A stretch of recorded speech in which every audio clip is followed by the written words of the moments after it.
Babe, I have a question. What's up? Do the toys in Toy Story die? Yeah.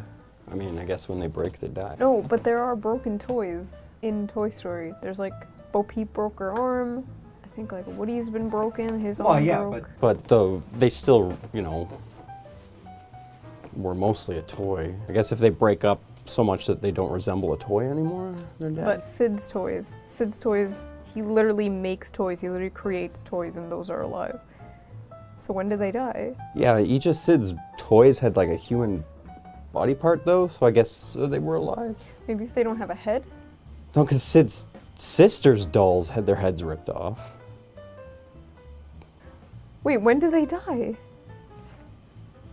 They go in the trash. Oh my god. Wait. No, because like Forky was literally made of trash. Yeah. So When like- do the toys in Toy Story die? Wait, does this mean that if they get thrown out and they go to the dump and then they get buried under layers of garbage, that they just remain alive for eternity?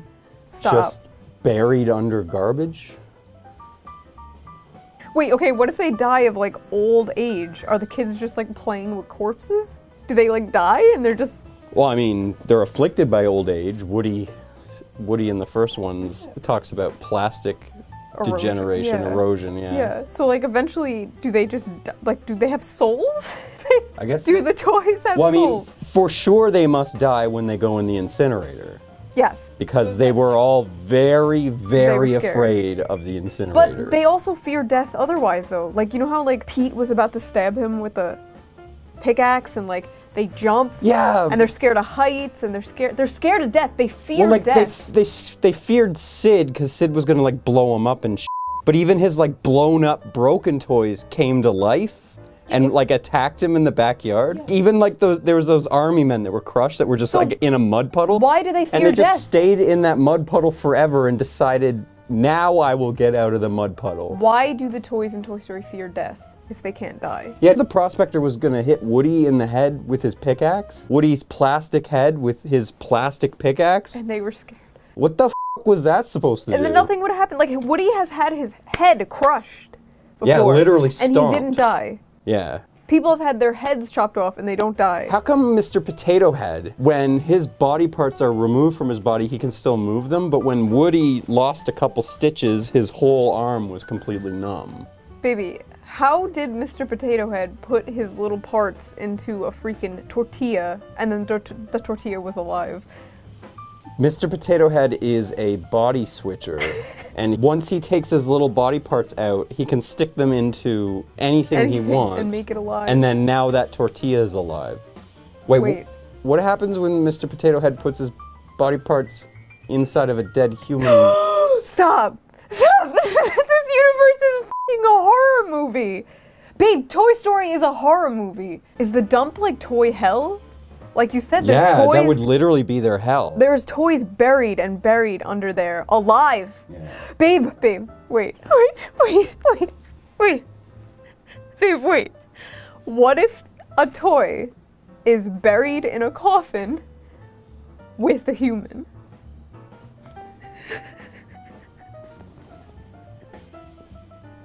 They're alive forever with the decomposing body forever. Good evening, ladies and gentlemen. Welcome to Night at the Movies. My name is Gregory, and this is June, and tonight we watched Toy Story 4, and 3, and 2, and 1.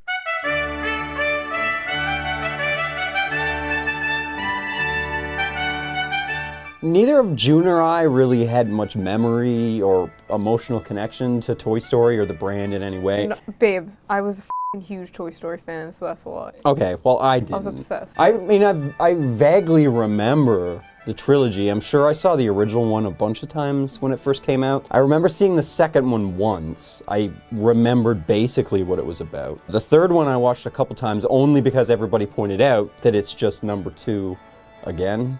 And a lot of the elements from Toy Story 3 are stolen from both 2 and 1. It definitely is the Return of the Jedi of the trilogy.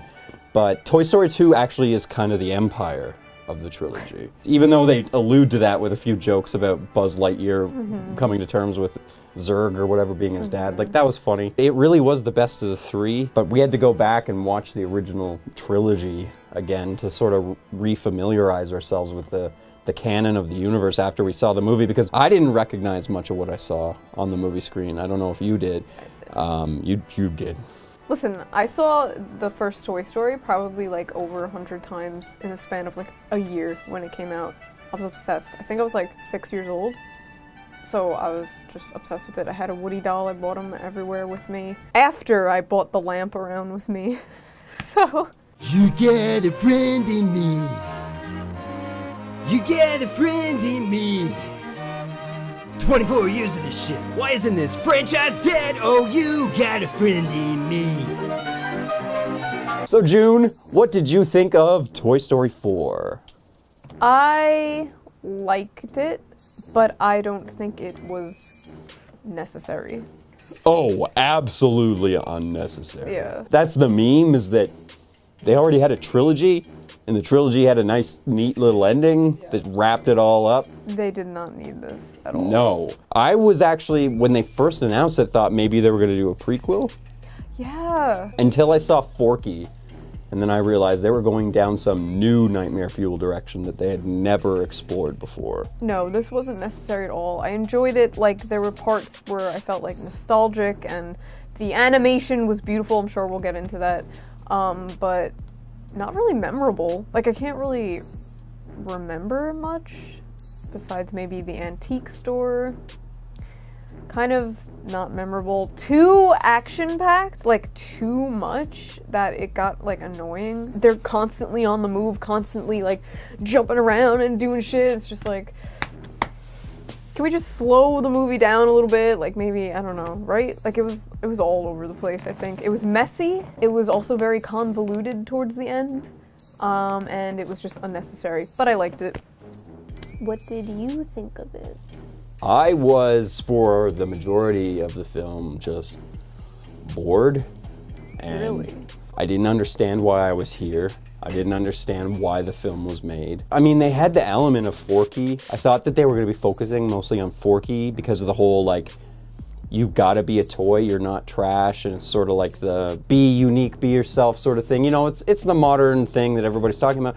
But Forky kind of takes a back seat to Woody in this, and it's really just about Woody being useless and coming to terms with the fact that nobody loves him anymore and that he should just leave and nobody loves you. That's like every one of them though. Like every single Toy Story has the element of like something like Woody's being ignored or Woody's being... Yeah, but Andy's always looking for him because he misses him, because he loves him.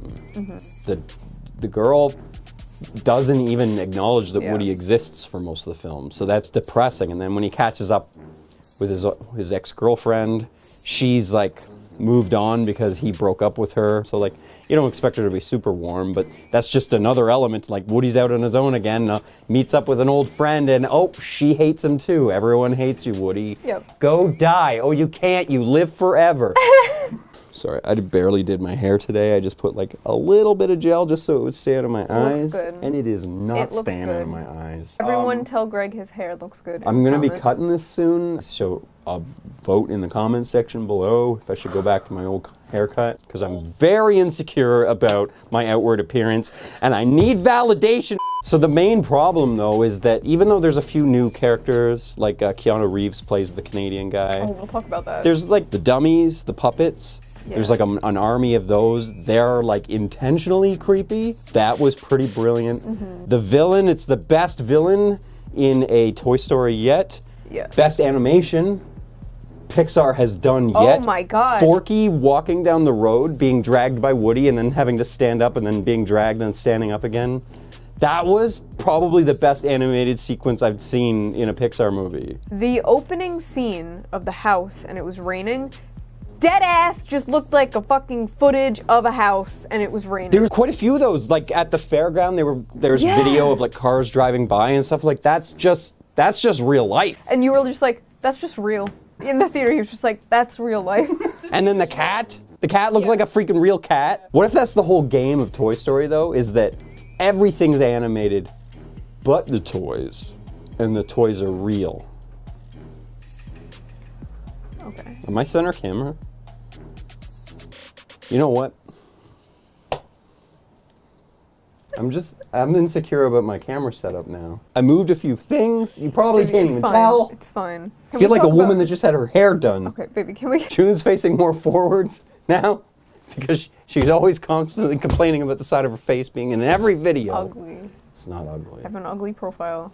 Well, I have a goddamn amazing You do. profile on Facebook.com. Anyway, Go like my page.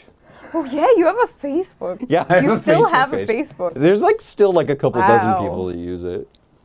Sad. But I couldn't get invested in the characters at all. No, me neither. Even though there was a lot of fun new stuff, I couldn't get invested in them at all. And neither. Buzz Lightyear was the biggest disappointment because even though he has stuff to do, it's sort of like Han Solo in Return of the Jedi where his stuff to do is just circumstantial. He's literally pushing buttons on his chest so that his voice box will tell him what the next thing in the plot is. And then what does he do when he finally shows up? Does he even do anything? I don't even remember him being at all integral. He just babysits all of the idiots. There were too many characters, and a lot of the main ones from other movies were pushed to the side, which is like fine, I guess, but The majority of the existing characters are in the RV Yeah. for the majority of the film. They're in a space smaller than my freaking studio for the entirety of the film almost. and Captain Canada, what was his name? Captain Kaboom or Louis Kaboom? Duke Kaboom, Canada's greatest stuntman. I think it was like Captain Kaboom, right? yeah. Louis. That was the best new, almost the best new character. Actually,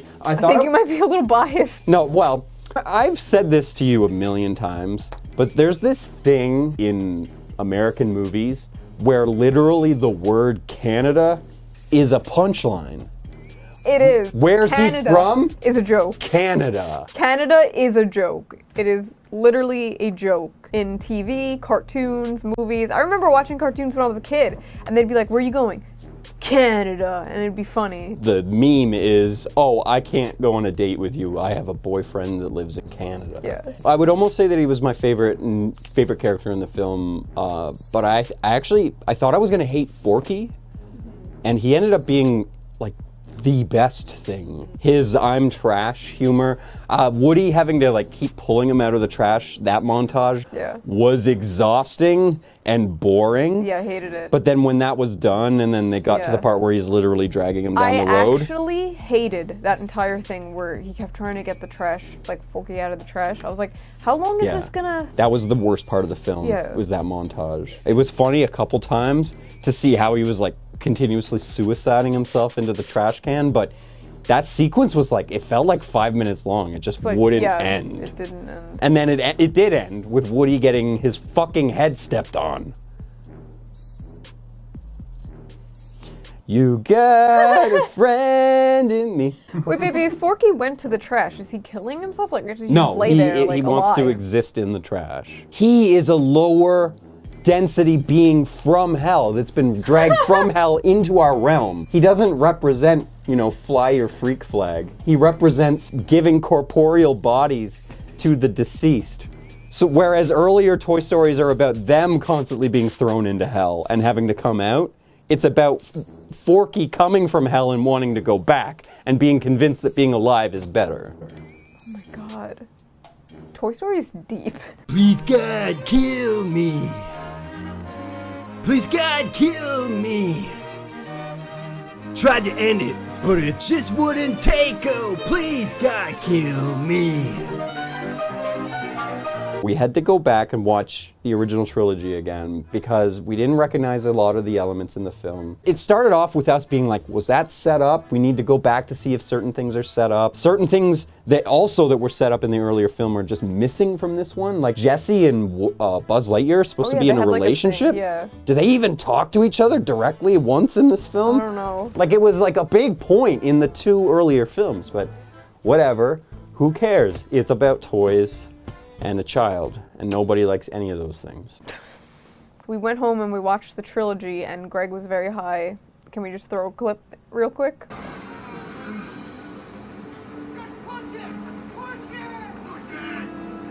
Where's your kid now, Sheriff? Fucking dick. Maybe that's hell. Baby, It literally is hell. this is like literally it. This is how they would die. I This saw- answers the question. Yeah, we were on some edibles. We had some edibles. The aliens. They're saved by fucking aliens, baby. The Illuminati! What? Going back, I wasn't getting any of the nostalgic feels or anything from it. It really was just like a dissection of the film. We ended up discovering that This is a nightmare universe. the film universe is absolutely terrifying. They have bells and whistles and cute noises and cartoony imagery and everything. But if you actually sit down and think about the implications of most of the stuff that they end up talking about, you realize that, Oh my god! shit, this is grim. This is fucking grim. They're coming to terms with their fucking mortality. This is a kid's movie. Oh my fucking god. Their very sense of existence is like Abuse. Like They're abuse victims. Woody spends the entire trilogy just obsessing with his role as a slave, and the only meaning he finds in life is being Andy's toy. Why did the toys choose? That's what I was getting at. Go on. Why did the toys choose to play along with the whole toy thing? Why does Buzz freeze when humans come in the room? Buzz Lightyear thinks he's an alien. Yeah. Buzz Lightyear thinks he's from another planet. They establish in this same movie, in Toy Story 1, Woody can talk out loud, also in front of the kid, while the kid is looking at his fucking face, Yeah. and he can move his face and talk to the kid. Yet Buzz Lightyear chooses to play along with the whole toy gimmick. He freezes when humans come. Why would someone who doesn't think they're a toy freeze when the humans come? Nonsense. And also, why has there never been like a toy revolution in this universe? All the toys play along? Really? Aren't there bad guys? Yeah, think about it this way. Woody is the most goody two-shoes. He's like the Jesus toy. He's the toy that all other toys wish they were. Even Woody breaks the never pretend to be alive rule. Yeah. Even he breaks it because it's convenient for him Yeah. to get back to Andy. How many toys have been evil that wouldn't just rise up and kill their fucking human masters? There's toys even like Zurg, like that are programmed to be evil. Why don't they like literally try to revolt? Yeah. Toy revolution. In a universe where there's billions upon billions of toys all across Toys the world, outnumber humans. and people can literally create their own toys. Yep. As established by Sid and by the girl in Toy Story 4. The fucking military, you know they would be on this shit. They would be militarizing toys. Toys would exist as CIA whistleblowers. The entire toy industry would be a soft launch for the NSA to basically just find one more way to spy on our children. This fucking universe. In a universe where there's somebody that's good enough to be Woody, there's gonna be somebody that's bad enough to actually harm a child. Yeah. Like how many, there would be a whole genre on YouTube of people saying, I saw my toy come alive, and their viewers would not be 6. There's that old prank channel guy used to make prank videos, and YouTube like put the kibosh on prank channels.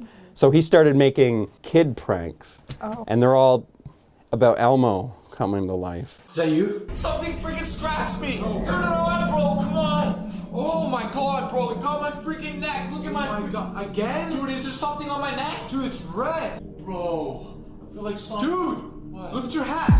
Oh my god, look at your hat! Dude, look at it! The freaking eyes are bleeding! Dude, what the hell's going on? Nothing's happening to me! It's fresh! My parents put a string around, I know they're probably watching this, so hello mom and dad. They put a string around Woody.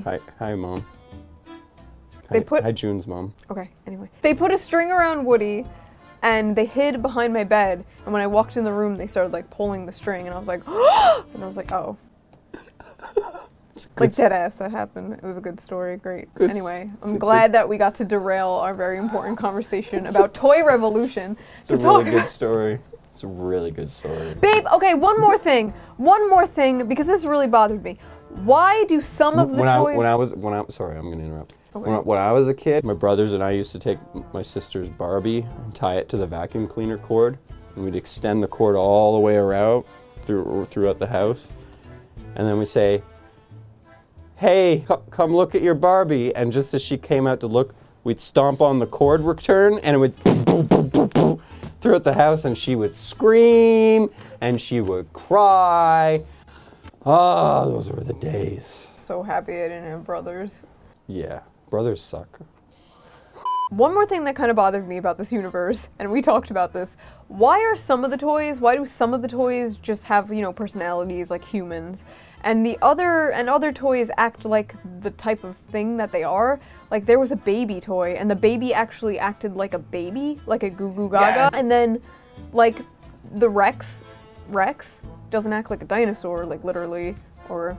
You know, some of the dog toys, like the pig doesn't act like a pig. It's also questionable, like, which toys are alive and which ones aren't. Yeah. There's some, like, vehicles, for example, like the RC car, it had eyes. Yeah. So we're like, okay, so it's like somewhat anthropomorphized, so I guess it's alive. So I guess that same logic would work for Sid's toys because they are all somewhat anthropomorphized because they have, like, even that fishing rod one has women's legs. I guess. But Then some of them there's have other- wheels, some of them don't have legs or wheels or eyes or anything. But then there's other cars that toys drive.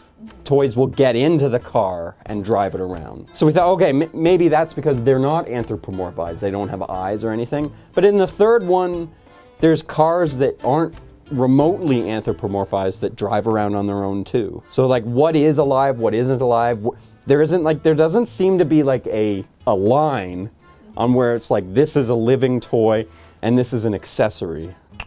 Sex toys. Oh, no, we're not having that conversation. What do you say now, cowboy? Buzz, you're nothing but a horny woman's plaything. Okay, back to Toy Story 4. Some people never die. Some people never die. Try to kill them, but they come back to life. Oh, some people never die. Toy Story 4 was boring, unnecessary, but also I got emotional at a few points, and I don't even know how to describe it. It was good. Like, when it comes out on Netflix, watch it, or when it comes out on DVD, get it, but you don't have to rush to the movie theater to see it, honestly. I don't think it's worth seeing at all. Really? Yeah, it's not. It's totally skippable. I think at least for the animation it's worth it, because wow, some of that shit. But yeah, like, again, I say this in every review, credit to the animators. The animators are...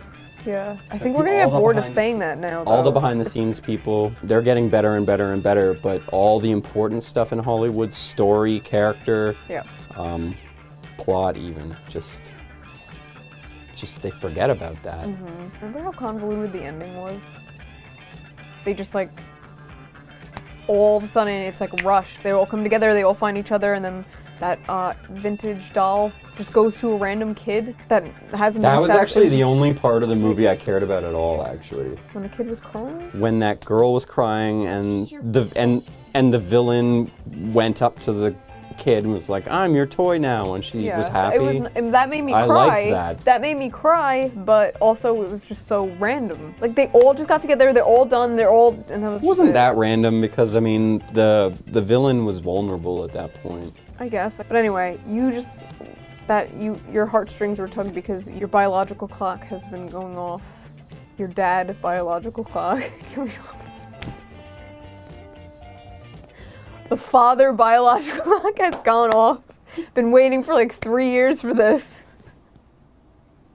But anyway, I feel like it was convoluted. I don't know. It just felt rushed. The ending felt rushed. Do you know what was convoluted? Was that whole plan to get the key. Key and Peele. Can we talk about that? Were they both in the film? They Was were it both of them? They were the carnival toys. Okay, I recognize Key's voice, or was it Peele? They're both funny. Yeah, I thought I They're wouldn't the like o- them, but they were funny. There's another characters I thought I was gonna hate. You know, Key and Peele's stuffed duck and bunny, but it was pretty funny. It was kind of funny that they were sewn together so that... Yeah. Does that not make them one toy? What about Bo Peep's fucking sheep? It's one sheep with 3 heads. Actually, that was something that made me laugh, was when Woody didn't remember their names. Yeah. Because that was humor I've never seen in a Toy Story. He was just like, Carol and Nancy and... But that's the point I was going to make with Key and Peele, is the only reason that they ended up amusing me is because they injected humor into the film that had never been used before in a Toy Story, let alone a Pixar film. Yeah. And they even had fourth wall breaking humor. The biggest fourth wall break was at the credits, though. Remember that? But that was the best humor. The best humor was after the credits started rolling. Well, at the end credits, there's a girl Forky, and the girl Forky's introduced to boy Forky. Knifey. So there's a girl Knifey. Forky's not even a fork, he's a spork. Thank you! At the end credits, Knifey gets introduced to Forky, and they're like falling in love, and Knifey goes, "Where am I? Who am I?" And that was the best. That was the best joke in the whole movie. That was the best joke pre-credits. Yeah. Yes. Yeah.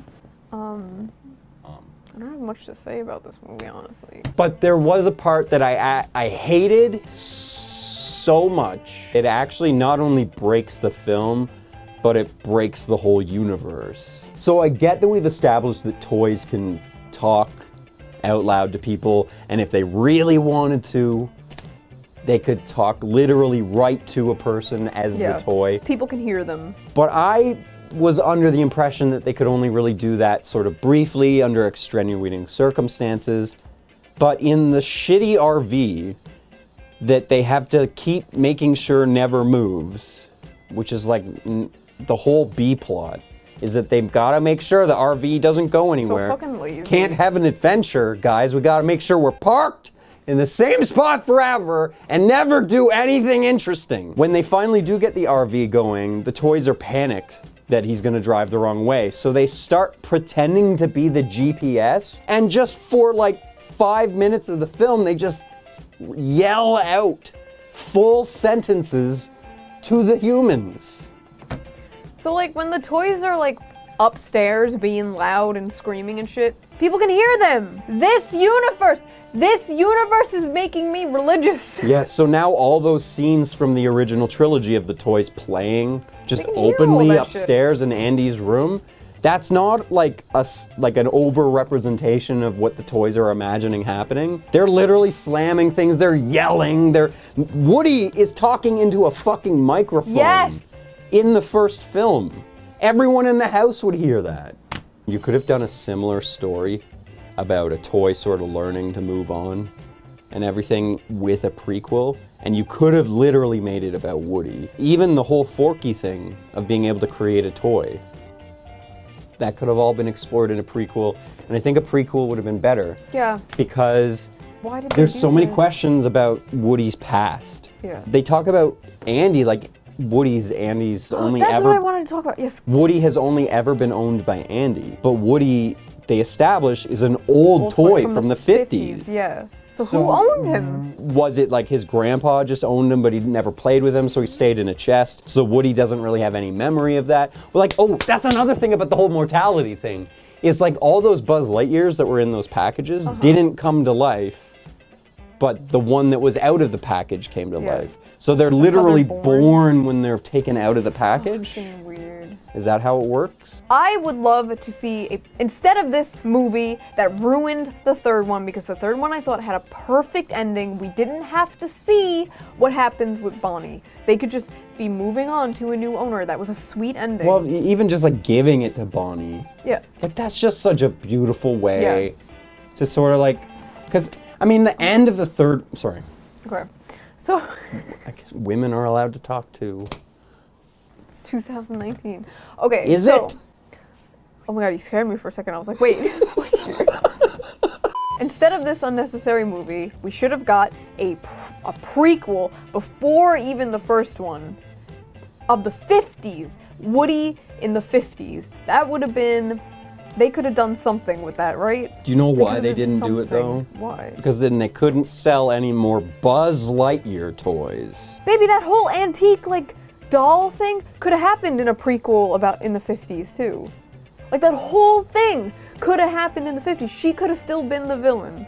Why didn't they make a super prequel of, like, Woody in the old days? That would have been sick. I would have loved it. I just like period movies, so I don't know. That would have been cool. What about a Toy Story set in Egyptian times and everybody's personal little god statues come to life when they're not looking?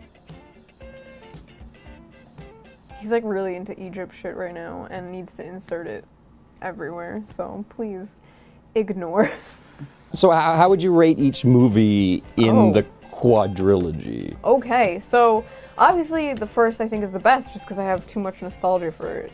The animation is fucking god awful. No, but the animation in the first one is not aged well. it is worse than Johnny Yes Papa animation. Every single facial expression that Woody makes, every single one of them is terrifying. Yeah, but I think the first is the best. I can't even rate it. Second was good. Second was really good, actually. Actually, I like the second more than the first. The third, meh. The fourth, meh. Sounds official. Meh out of 10. It's official, folks.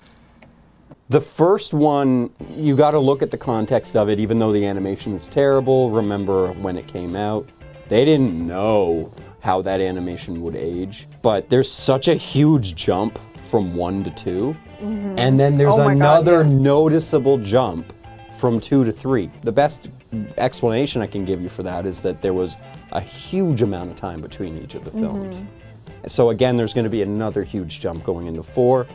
And there was. Number 2 is the best one. It really, I jokingly called it the Empire, but it is the Empire. Yeah. It is the best one of the trilogy. Woody is the focus, and he's the only one where he's not babysitting an idiot for the entire film. Yeah, we have written down Woody wrangles retards. You're probably gonna bleep that, yeah. The third one, I remember everybody joking that it was just like the second one again, but there's also elements that it steals from the first one, like Buzz Lightyear forgetting who he is and becoming Mexican? and then he becomes Mexican. So yeah, there's like a double identity crisis for Buzz Lightyear. There's always an identity crisis in like every single one of these. But the stakes were way higher, and then there's a couple moments that felt like really dug into you. There's a moment when they're just about to go into the incinerator. It's freaking fruit fly. The first two had some like really deep shit in it too, like whether or not to choose to be in this like display case hell forever or to go back to Andy and then basically forcing 2 other toys to live in storage hell forever. Yeah. And that's a pretty big decision for Woody to make. Mm-hmm. But the first one is probably this fucking like creepiest, scariest of them all. The toys think that Woody killed Buzz. And for the whole film, they treat him like he's a murderer, refusing to help him. And all Woody wants to do is get Buzz back home, and the toys won't let him. And then he literally is like right on the precipice of bringing Buzz back to the toys, and they throw him off the fucking truck to kill him. Family movies. Yeah. Toy Story 3 is actually, I'd say, better than Toy Story 1. Mm-hmm. No. Toy Story 3 was actually fine. It's fine. It's fine. All the movies are fine. Toy Story Cinematic Universe. Toy Story Cinematic Universe. Doesn't roll off the tongue, but it's gonna make a lot of dough. Toy Story Cinematic Universe. So what would you rate Toy Story for? I mean, as far as its competency as a film, it's... Some people really liked this, and they hyped me up for it, and I was disappointed. The reviews on Rotten Tomatoes were 98 and 95 respectively. Are we just broken? Because every time people love a movie, I'm like, eh. And every time people hate a movie, I'm like, eh. Are we broken people? Like, we liked Dark Phoenix, and, like, nobody liked it. No, I mean... Also, by the way, I'm very sorry about my spray tan in the last episode. It was a disaster. Disclaimer, never trying that again. First time and last time. For the record, I begged her to wash it off. And she said she thought it looked good. It did? No, it did look good in real life, right? It did. June, we don't live in real life. We're fucking YouTubers. We're supposed to be living up to a standard that other people could only wish to live up to. Do you see all the cool things I own? You'll never own anything this cool because you're not a YouTuber. Okay, we're done. The way I put it on Twitter was that the movie was exactly what I expected from a movie with a 4 in the title. I mean, yeah, that's a good way to where put it. else can you go with it after you've already wrapped up the trilogy? They went nowhere. That was the answer. They went fucking nowhere. So it's like competency-wise, it's a 5, but like, why does it exist? To sell you toys. Who cared about this film? I guess the guy that played Forky. Yes, I completely agree. I was just so bored the whole time. From like an entertainment level, I just have to give it like a 2. Wow! I had at least like a 5. I thought it was good. It moved me, like, babe, what about the animation? It needs a higher point for the animation. It was not a 2. It was pretty good. The animation was a 10. Okay. That could bump it up to a 3 then, at least. It was okay, it was funny. See it if you would like. It's not a 2. The man is lying. The man is lying to you. Every piece of information I've ever said on YouTube has been 100% correct. Don't at me. Good night, everybody. Thank you for watching. You guys know the drill. Please like, comment, and subscribe. Also, please consider supporting Armoured Media through Patreon and by buying our merch. The links are in the description.